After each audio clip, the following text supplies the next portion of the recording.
with a couple of different ways that I learned, switching it from attacking the triangle here, where the hand is pinned into the chest and stepping over, where the guy can kind of start pushing my leg away. I'm doing it more in a isolated position here. Okay, so a lot of times I'm mounted, the guy's kind of protecting his arms, not letting me really get anywhere, not letting me scoop the elbows up. So sometimes I have to wait for a counter by him. Maybe like he's turning into pushing on my leg here. Now look, when he pushes, I'm not going to try to pull his arm away from my leg. The leverage is too strong. He's going to be pushing down. I'm just going to create a little just redirection. So as he pushes really hard, I'm just going to pop his hand off. So as he pushes, I'm going to pop and pummel through. Okay. Now I'm going to start walking my hand here. Now the ultimate goal from here is to try to get the arm all the way across so I can get to the head and arm position here. But a lot of times he's going to really be driving his elbow down. And as I start, and remember when you're doing this position here, or this little movement here, it's all about leverage. I'm gluing my palm to the floor, so as he tries to bring his elbow to his body, it becomes very hard. Then my hands replace my palm, I walk it up, and then I replace my palm again. So I'm moving his elbow up slowly, but I'm not taking my hands completely off the mat, where if he starts pulling his elbow in now, it drags my arm back down. So I'm gonna walk, give me some tension.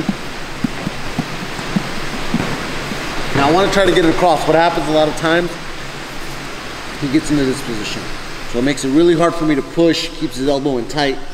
And a lot of times when I'm in this position, I start looking for something else. Well, from here, a good option is to turn our body. I'm gonna really, really get heavy with my shoulder. Okay, turn, bring my heel a little bit closer to his hip so he can't really hip. And I'm pinching with my heel and my knee. That should be really tight on his body here. This is gonna give me more range of motion to drive his arm down. I'm gonna turn, and now it's much easier for me to get my hand in front of that arm here. Okay? And I'm gonna drive forward, like I'm bench pressing. Okay?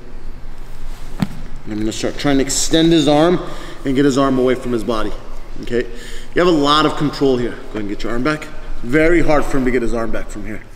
I'm also gonna bring this hand in and cup the armpit here. Okay, this helps take a lot of his bridge and stuff away. So it makes it really hard for him to move. Now, our first attack is the triangle. Okay, so a lot of times this arm here will be on the outside of my body. And if he tries to roll this way, it's really hard because I have his arm pinned. So I'm gonna try to roll that way. It's really hard. So a lot of times guys will try to turn this way. When they do, I'm gonna slide this left leg up and connect it to my elbow. So he starts turning. I'm gonna connect here. Okay, now what I want to do is I want to bring my shoelace over to this side. Okay, if you're flexible enough, you're going to bring your foot right through the hole here. But if you're not, you're going to let go for a second to get your leg over and then reconnect. I don't want to let this arm be free because he's going to grab my leg and start giving me some resistance. I want to step over and I want to grab again. Okay, grab my shin, tighten up a little bit. Now, where I want to really start tightening up this triangle is I want to drive this knee to the floor and I want to pull his head into me. Holding onto that wrist, drive my knee to the floor. I'm going to pull and tighten up the triangle by kicking my leg through. Now I re-grab here and I lock the triangle. Now I can let go. If his arm is down and into my pocket, I can go shoulder lock or turn the hand thumb pointing away so his elbows along my hip, one, or just bring it across and I finish with the triangle choke. There was a couple of guys from our gym back in the day who would, Todd and this guy, Jadili, who were really good at this, won a lot of tournaments with this move. So it's a real simple choke and it can be used to create a reaction or for the finish. So same thing, he underhooks, I slide, drive him to his back. Okay, I'm gonna go thumb in on this side. Now what I wanna do is I wanna loosen up the slack and I wanna go 4 fingers. So I'm gonna go from here to here. I'm gonna drive the lapel across and I'm gonna cover it. So it makes it a little bit harder for him to defend it. And I'm gonna use my body weight. I'm gonna pull, and I finish, right? You can use either side. You can come across here, and you can use it from inside someone's guard to kind of get them to open their legs up. You can use it in the mount to create a reaction or work the finish too, okay? So again, the underhooks, I drive them to the back. I start loosening up, thumb in on the far side. Right? I want to, if my knee is like keeping the lapel from coming out, I want to adjust it, open up that lapel. 4 fingers.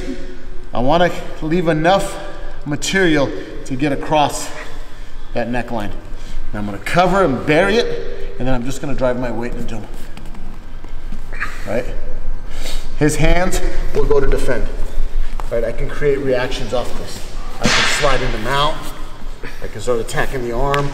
Right? I can start using that to set up different entrances into different positions. Right? One more time. Your underhooks. Thumb in. Create some slack. 4 fingers. Come across. And I cover. And I finish with the go-kart choke. Okay? 1, 2, 3.